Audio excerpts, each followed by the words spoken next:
Are you familiar with C.S. Lewis' argument from reason? Maybe I've maybe heard it before, but I wouldn't be able to like. I don't have a label for it. I think it is a form of transcendental argument. Maybe someone brought it up in some form, but it's not like the pre-sup J. Dyer transcendental argument. It's more down to the ground.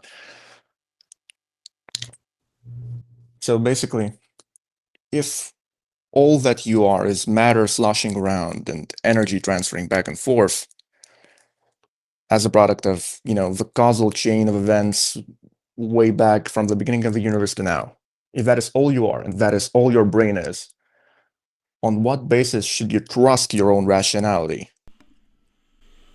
Oh, yeah. So I have heard this before. It's just been couched in different ways. Usually, people say something like, under naturalism or according to evolution, you can't even know that your own thoughts are like truth tracking or something like that. But no, I would just say, first of all, we can't prove that there are other minds no matter what you believe. So we just begin with that as like a presupposition or whatever. We have tests for whether or not like we have the ability to diagnose psychosis and all kinds of other things, right? And through, I think, mathematics and science and some other tools that we have, I think we have I think we have pretty good methods for taking people's thoughts and logic through a sequence to see if it meets if it meets the general person's, or the people participating in the discussion, at least, their idea of, or their concept of true, right? Like corresponding with reality or whatever.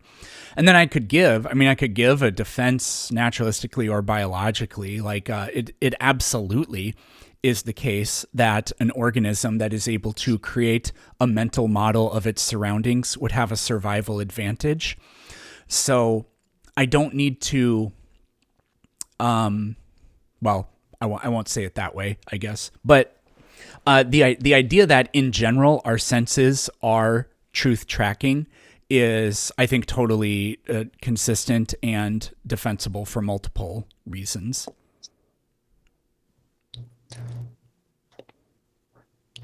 Okay, so to say that, well, we can look at all the, methodologies we have to describe the world, and we have the evolutionary theory according to which it would be better for our survival that our senses are truth tracking, right? Wouldn't all of those things be appealing to rationality, which is in question? Because all of those are like rationally developed good theories. The Vine poop. Who's doing this?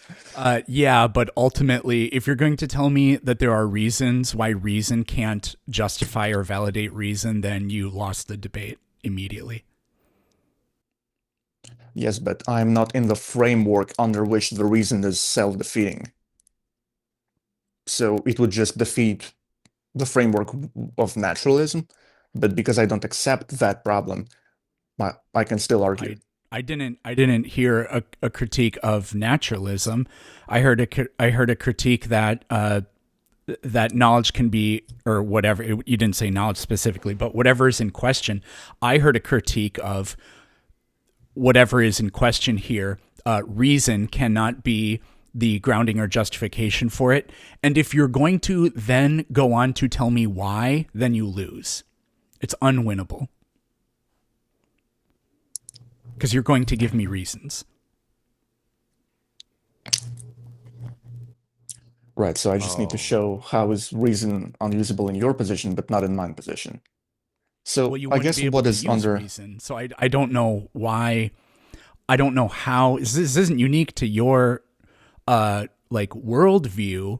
It's just a problem of what the hell is with this comment link. But it's just no matter what angle you were trying to approach it in, Western theology or Eastern theology or whatever, if you're going to, I've already said this, but if you're going to try to give me reasons why reason can't be the grounding, then you're just you lose. Like you can't. It's like saying, "Oh, we live in a post-truth world." Is what you just said true? Because if it is, then your claim is false. Okay, I understand the issue. Yep. So the argument is not against reason across the board. It is more to try and provide, like, what would be that's where the transcendental part comes in. What is necessary, or what would allow for reason to exist and be well, reasonable, be reliable. So it's not against reason as a whole. Sure, I can get that. I think I already gave answers for that, though. Yeah, so what do you think about the issue that in your answer you would still appeal to reason and not to something that would justify reason itself? Like, are you accusing me of like being circular? Yeah, Is pretty that the much. problem? Oh, I, okay. I think yes. Sure. I mean, at some point when you say, and what's the reason for that, and what's the reason for that, we get to the bottom of something, and I don't know if like epistemic dead ends are always circular, or if you just end in something that's brute, maybe that isn't necessarily circular. But the way I think about this, and we've never talked, and I don't know if you even know who I am, but I've read exactly 0 philosophy books, so I think about this like I'm not going to have the vocabulary and the formality to really go deep into this. But the way I think of this is, I don't really view something like reason or an enterprise like science as being circular. I think of them as being recursive. So like grammar does this. The only way you can demonstrate the validity of a grammatical statement or whatever, or the rules of grammar, is linguistically, grammatically. But it's not circular, it's recursive. So it reflexively validates itself. Now, I think science does that because of science's continued ability to produce reliable results. And so for reason, I would just say what we are always engaging in. Reason is just a description of the process we undertake when we're trying to deliberate about literally anything. So it's always going to be reason. So it's recursive in that way. So that's why I just don't think that this is really conquerable, I guess.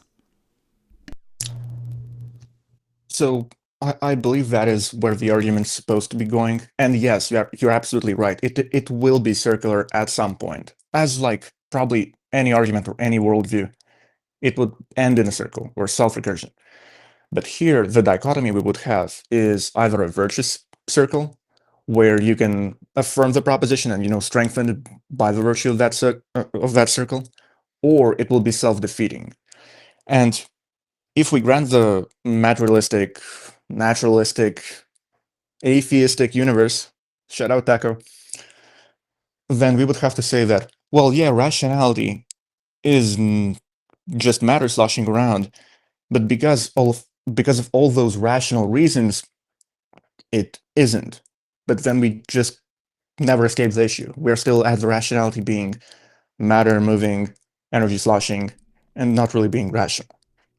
Whereas, No, I think you could overtake this by just having some sort of computational theory of mind. So if all it does is take in inputs from the environment and then is able to spit out outputs, and if it does that in some sort of sense, reliably or algorithmically, then the computer reliably produces outputs based on inputs. And if I take that kind of theory of mind, then I can understand that no matter who it is, whether it's you, me, Tacos, Happy JL Warren, or Kurt or whoever, then as long as our minds are broadly intact, then I can expect the same kinds of results. And I think we have methods. Science is just an example of one, but like science and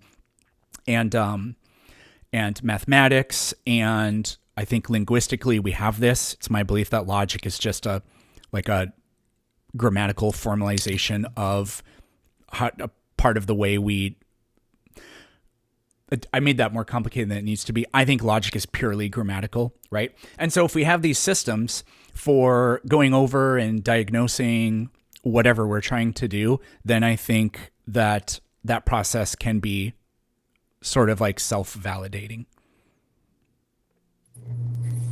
And so I've given a justification for reason. I'm not really telling you where it comes from. I'm just describing to you why it works under my worldview and why I don't think you need anything else outside. Of course, there are like presuppositions I have to make about this. But what I like about my presuppositions is that everybody shares them. Nobody doesn't agree that there's a universe out there. Nobody doesn't agree that there are thinking members that are participating in this conversation or in taking in information from their environment, etc. The computer objection, I believe, is one of the main ones to the argument, and I think it's a good one, because either you would have like the theist affirming that, well, computers are rational and, I don't know, they have free will, or maybe something else. The way I see the computer example as falling short of being sufficient is that computers would be made by this rational, reasonable mind. So, and therefore it's perfectly fine for them to be those rational, kind of rationality simulating machines. As it would be reasonable for us to have like buildings, all those cool evolutionary theories, science, it would be reasonable for us to have those if we are intelligent minds. But if we are mere matter, then it would seem like a accident that it all happened. I wish I could remember because it would be my response right now. But a couple of years ago, I talked to a computer scientist. We had a really long, like 2-hour conversation. And like I basically asked, it started off with, what is a computer? And I don't remember exactly how he defined it. But then at some point in the debate, I asked him, is a human a computer? And is the universe a computer? And he just referred back to the definition of it he gave to me. And then he was like, okay, well, the universe has that, right? And I was like, oh, fuck, you're right. And so if I could remember what that was, that's I guess that's probably what I would respond here. But yeah, I don't know what to say. But like, I take your point that computers are made. And I was like, well, okay, but I think computation is something that we can say exists in nature and isn't like teleologically created. Again, I could take a theory of mind like that. I wouldn't know how to give you the argument that the universe is a computer, that Earth is a computer. But I can totally believe that some organisms, if they have a nervous system, are biological robots, right? Like they are a computer in a very complex sense, but also in a very literal sense too. I mean, that's fine. I wouldn't necessarily disagree. I believe that we and computers share a lot of similarities. Computational power itself. Um, I'm not sure what does it do to like the primary issue in the argument of like, well, does the reasoning Because you have a said reason? computers are created, and then Yeah. I would just reject the premise that human beings are created teleologically. We just exist in nature. There's a naturalistic account for why we have brains and can do what we are doing.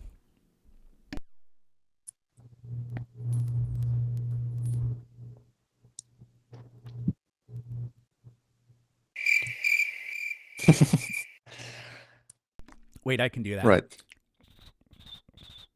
Shit, no, I can't, because the sucker, it made my lips all No, textured. that was pretty good.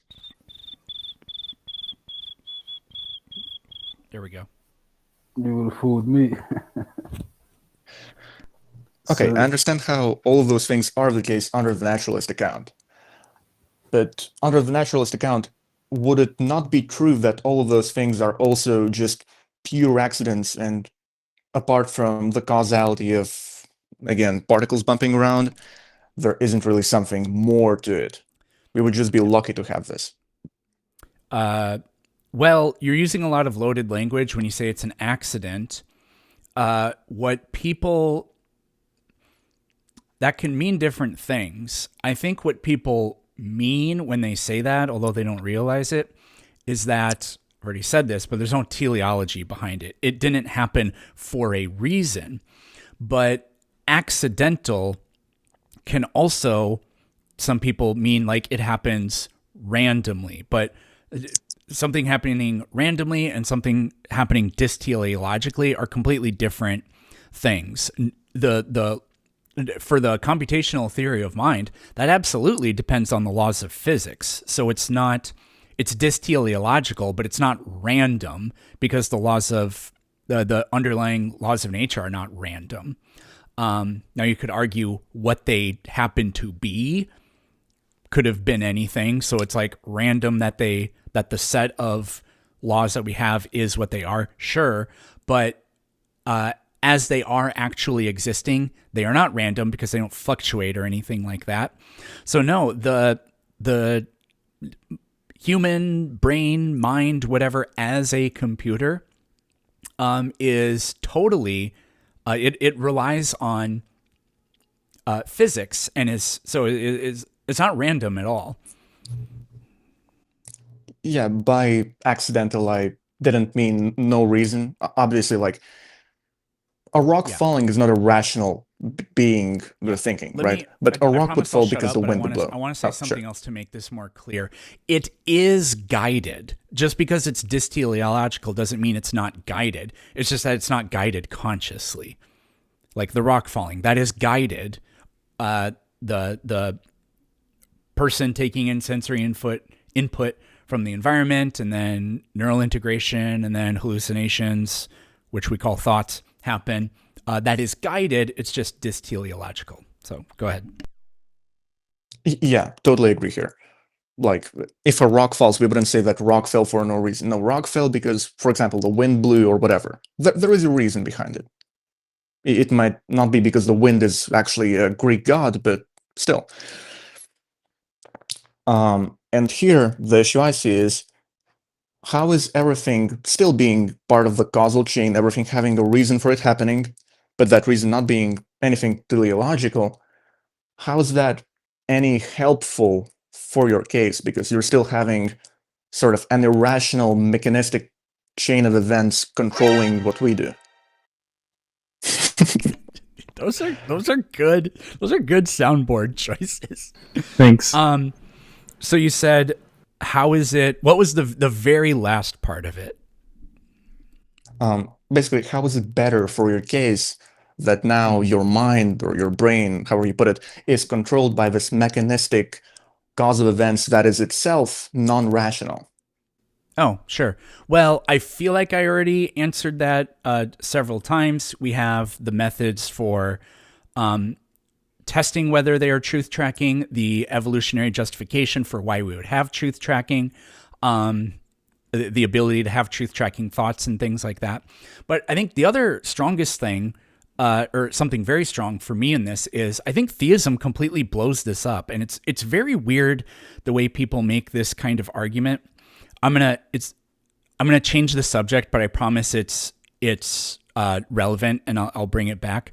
So when people bring up something like fine tuning or the constants of nature, only a god could do that. And to me, and so therefore it's evidence of God. I think no, actually, only a god could make the laws of nature fluctuate constantly and just always be like total chaos. But perhaps he puts us in a little bubble, a cocoon, a firmament, some might say, where nature remains consistent, but we can look out into the rest of the cosmos and see that literally the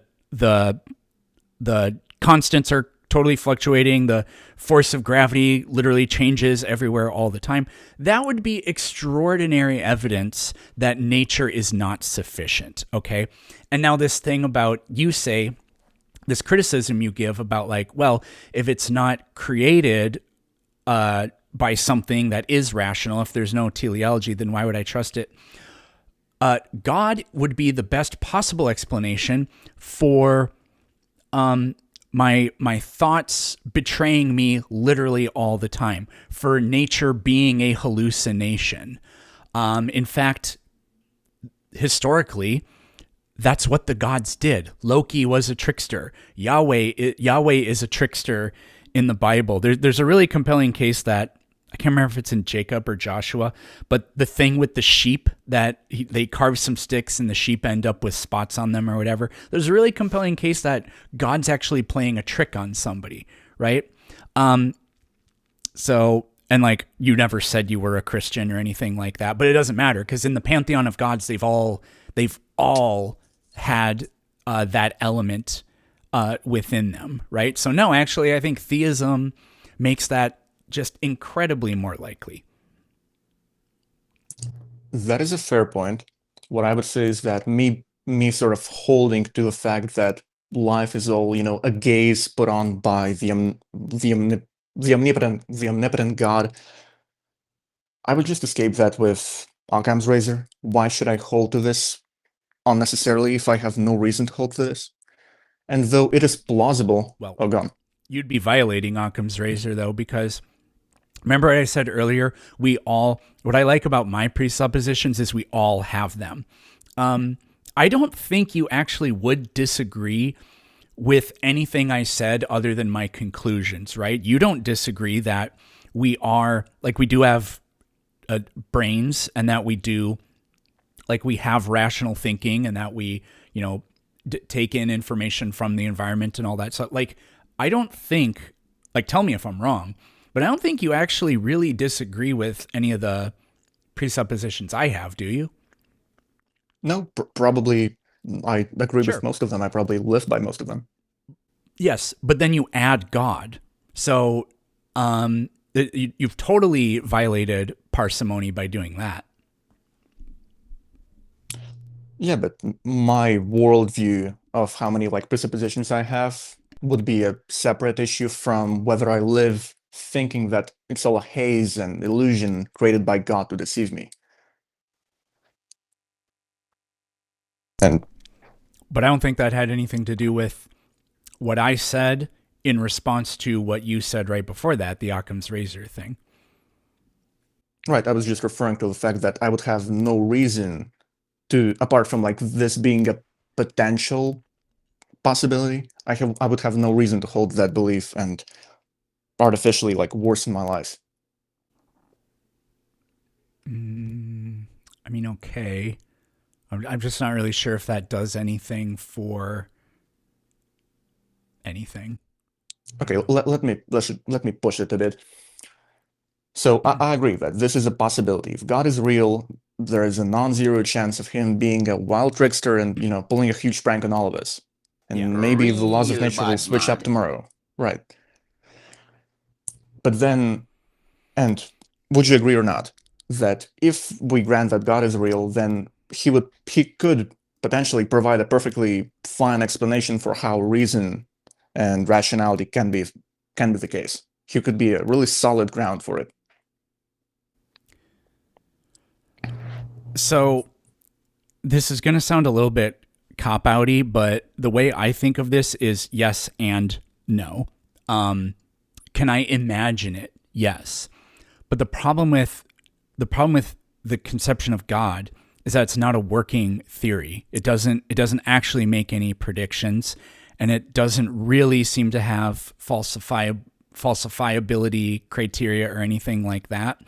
And I think the main reason for that is because if God is this omni thing, then God could do anything. So no matter what the state of affairs things happen to be in, that's consistent with God. So it blows up any explanation or any explanatory power because, ironically, an idea that explains everything explains nothing in particular. That's a good point. I mean, I am a Christian. Full disclosure, right? I'm a Christian, so we will be talking specifically about the Christian God, and there are more, again, specific things that we would have to affirm about him. The generic God, yeah, generic God doesn't really mean anything. It just gives us more questions to answer than actual answers.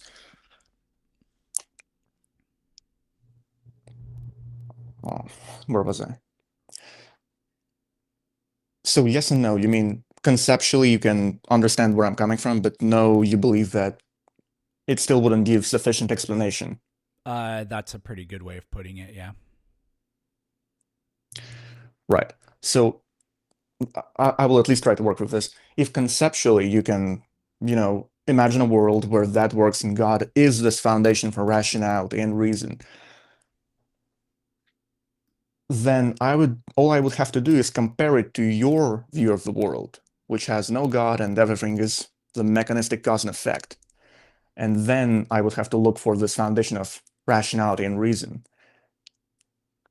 And as we said before, rationality is defined by being guided by reason. But if all you're being guided by is this mechanistic cause and effect, just particles bumping into one another, then there is no such thing as reason, no such thing as rationality. And all of your theories would be, and I'm using this word colloquially, accidental. They would just so happen to be this way.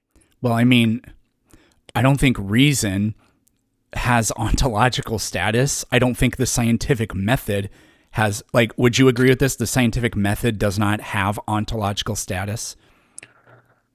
I mean, as a concept that we like share, maybe. I'm not sure. I mean, it's a series of steps that we do, and it's always different every single time. We didn't discover the scientific method; we invented it. You know, Right. and so when I say like, because you said, now I'm forgetting why I'm bringing this up, but it was something like you were invoking reason as if it's a thing we latch onto in order to do what it is we're trying to do. No, I think reason, and I've already stated this, it's just a description of what we do. And so to what you just said, I would just have to repeat pretty much everything I've already said up to this point. Mm-hmm. I would agree that reason is a description for what we do. But you being reasonable and you doing, I don't know, doing logic, and yeah, logic is not the same as reason, but you doing all this reasonable, intelligent, rational stuff, it wouldn't be, you would agree probably that it wouldn't be the same as, me or a bird throwing rocks at the ocean, or, gravity pulling things apart or together, sorry. I would agree. You're asking me if I agree that reason is something different other than gravity. Like what gravity It's does more to the broad. oceans, reason is something qualitatively different than that. Yeah, reason would be sort of a unique thing to speak about in the Um, universe.